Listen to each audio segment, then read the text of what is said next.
Светото Евангелие од Марко, наменето за литургијата за втората недела од Великиот пост, ни прикажува една многу силна сцена во Капернаум, каде Исус му зборува на мноштвото народ, а четворица луѓе, не можејќи да поминат од народот, го спуштија пред Исус нивниот фатен пријател преку покривот.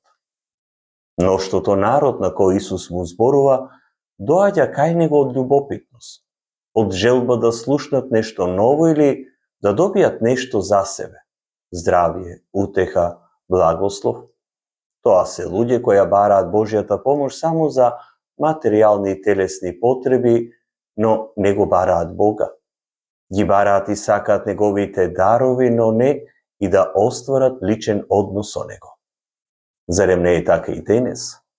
Колкумина од нас се задоволуваат само со надворешниот обред, без да посакат подлабок и личен однос со Христа. Колку луѓе се нарекуваат христијани без да одат на литургија? Колку луѓе постат без да се исповедат? Колку луѓе во своите усти го ставаат Бога без да го читаат Светото Писмо? Колку луѓе носат околу вратовите крстови без да веруваат во силата на крстот? Колку луѓе на ретровизорите на автомобилите ставаат бројаници без да веруваат во силата на молитвата?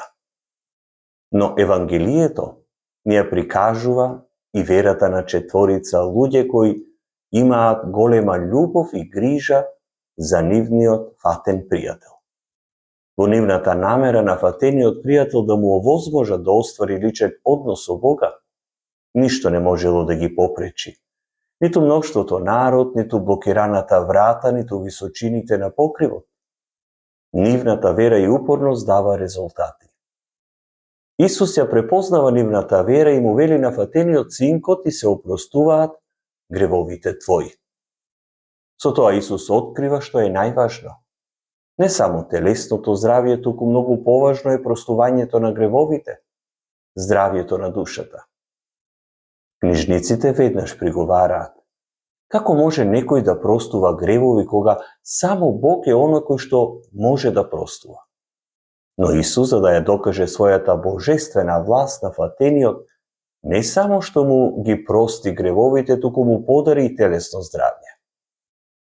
Денес сме повикани да бидеме како тие четворица, да носиме други до Христа, да ги подигаме оние што се безпомошни, фатени, оние што се духовно немоќни.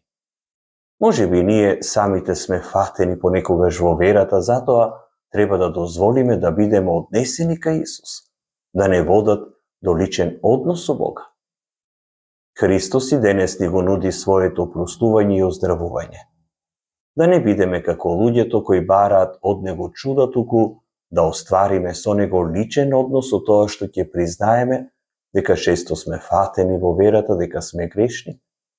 А впрочем, кога последен пат беше на исповед, Исус те чека.